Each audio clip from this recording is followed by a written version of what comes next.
Quel est donc l'avantage des Juifs, ou quelle est l'utilité de la circoncision? Il est grand de toute manière, et tout d'abord en ce que les oracles de Dieu leur ont été confiés. Et quoi, si quelques-uns n'ont pas cru, leur incrédulité anéantira-t-elle la fidélité de Dieu?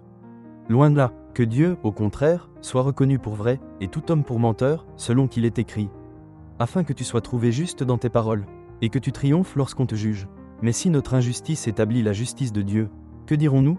Dieu est-il injuste quand il déchaîne sa colère? Je parle à la manière des hommes. Loin de là, autrement, comment Dieu jugerait-il le monde? Et si, par mon mensonge, la vérité de Dieu éclate davantage pour sa gloire, pourquoi suis-je moi-même encore jugé comme pécheur? Et pourquoi ne ferions-nous pas le mal afin qu'il en arrive du bien, comme quelques-uns, qui nous calomnient, prétendent que nous le disons? La condamnation de ces gens est juste. Quoi donc? Sommes-nous plus excellents? Nullement, car nous avons déjà prouvé que tous, juifs et grecs, sont sous l'empire du péché, selon qu'il est écrit.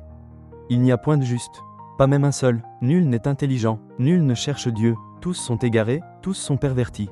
Il n'en est aucun qui fasse le bien, pas même un seul, leur gosier est un sépulcre ouvert. Ils se servent de leur langue pour tromper, ils ont sous leurs lèvres un venin d'aspic.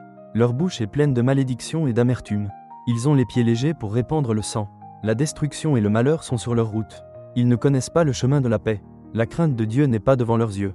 Or, nous savons que tout ce que dit la loi, elle le dit à ceux qui sont sous la loi, afin que toute bouche soit fermée et que tout le monde soit reconnu coupable devant Dieu. Car nul ne sera justifié devant lui par les œuvres de la loi, puisque c'est par la loi que vient la connaissance du péché. La justification par la foi en Jésus-Christ. Mais maintenant, sans la loi est manifestée la justice de Dieu, à laquelle rendent témoignage la loi et les prophètes, justice de Dieu par la foi en Jésus-Christ pour tous ceux qui croient. Il n'y a point de distinction, car tous sont péchés et sont privés de la gloire de Dieu, et ils sont gratuitement justifiés par sa grâce, par le moyen de la rédemption qui est en Jésus-Christ.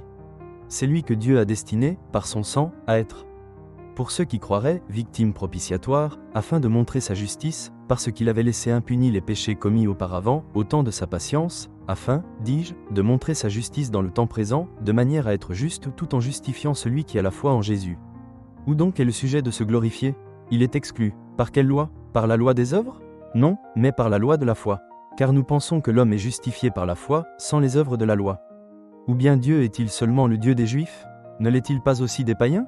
Oui, il l'est aussi des païens, puisqu'il y a un seul Dieu, qui justifiera par la foi les circoncis, et par la foi les incirconcis. La justification par la foi d'accord avec l'Écriture, exemple d'Abraham. Anéantissons-nous donc la loi par la foi? Loin de là, au contraire, nous confirmons la loi.